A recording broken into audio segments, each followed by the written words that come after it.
The best of all things is not to be born, but once born, the next best is to die as soon as possible.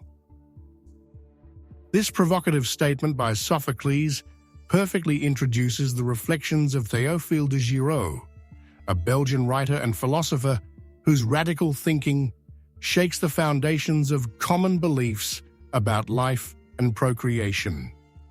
For Giraud, the world is not a place to be celebrated with new births, but a trap into which beings are thrown without consent, condemned to a life of suffering and disillusionment. Antinatalism, a philosophy of which he is one of the most prominent contemporary advocates, is based on the idea that being born is inherently harmful, an imposition that condemns anyone to an existence filled with pain.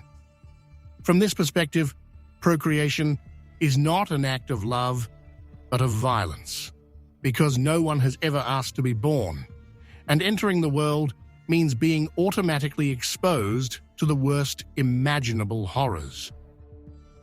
As Giraud himself explains, every birth is a gamble on the skin of someone who had no choice. No one can guarantee that the life offered will be beautiful. Auschwitz, Hiroshima, violence, disease, these are all potential outcomes inherently included in the mere act of being born.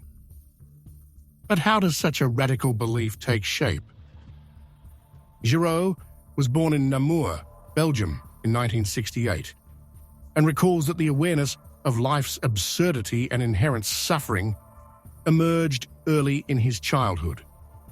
As a young boy in school, he struggled to understand the purpose of certain exercises imposed by teachers, and that small detail led him to reflect on the weight of authority and the imposition of rules. As he grew older, his sense of anguish became more concrete.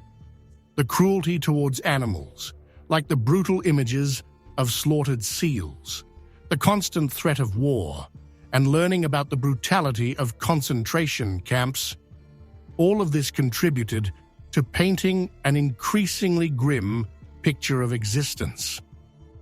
His adolescence was marked by depression, and at 19, he survived a suicide attempt in Ireland.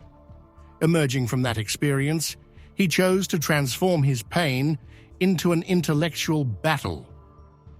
If life is inevitable, one can at least fight to avoid imposing it on others.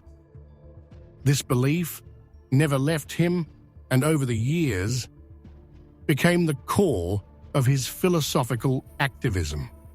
In 2000, he published his first book, De l'impertinence de procréer, followed in 2006 by L'art de guillotiner les procréateurs, manifeste anti-nataliste.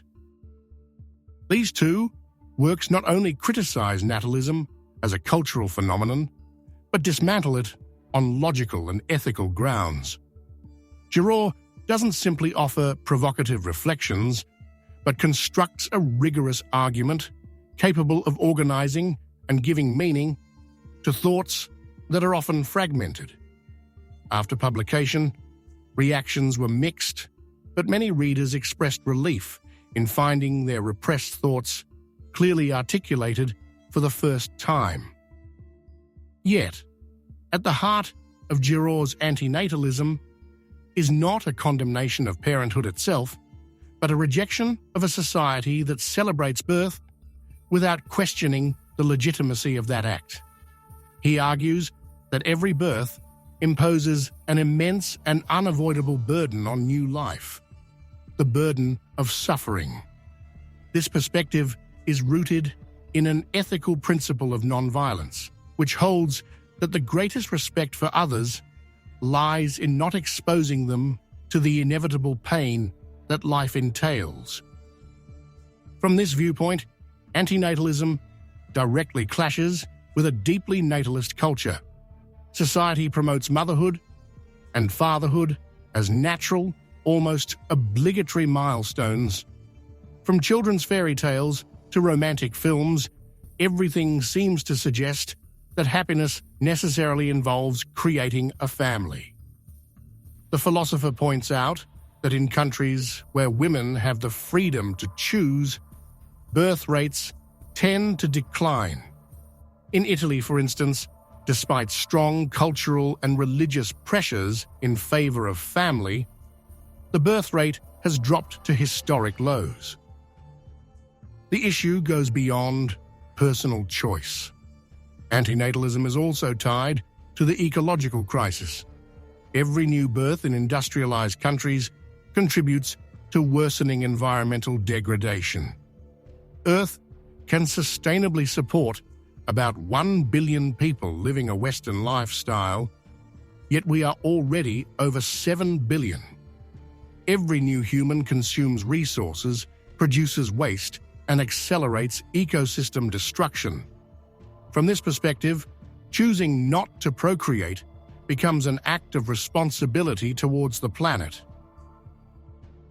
Surprisingly, Giraud argues that early Christianity contained an anti-natalist message. Christ had no children, and in various passages of the Gospels, he seems to reject the concept of a traditional family. According to some theological interpretations, refraining from procreation was seen as a way to hasten the arrival of the kingdom of heaven. However, when Christianity became the state religion under Emperor Constantine, this anti-natalist view was abandoned in favor of population growth, which was necessary to sustain the economy and military. This radical perspective found resonance in recent events, such as the case of Raphael Samuel, a young Indian man who sued his parents for bringing him into the world without his consent. Although symbolic, this gesture had a global media impact, bringing the topic of antinatalism to wider attention. It raised profound questions about the responsibility of choosing to become a parent.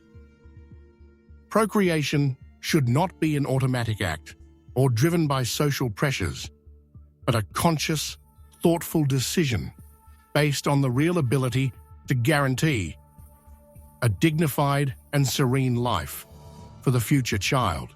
Bringing a new life into the world is not just a right, but an ethical responsibility that requires deep reflection on the consequences and challenges every existence entails. Discussions on this delicate topic often face harsh criticism. The most common provocation: if you don't like life, why don't you kill yourself? Giraud firmly rejects this argument. Suicide is neither a simple answer nor an immediate solution. Life, though painful, is a battlefield from which one does not easily retreat.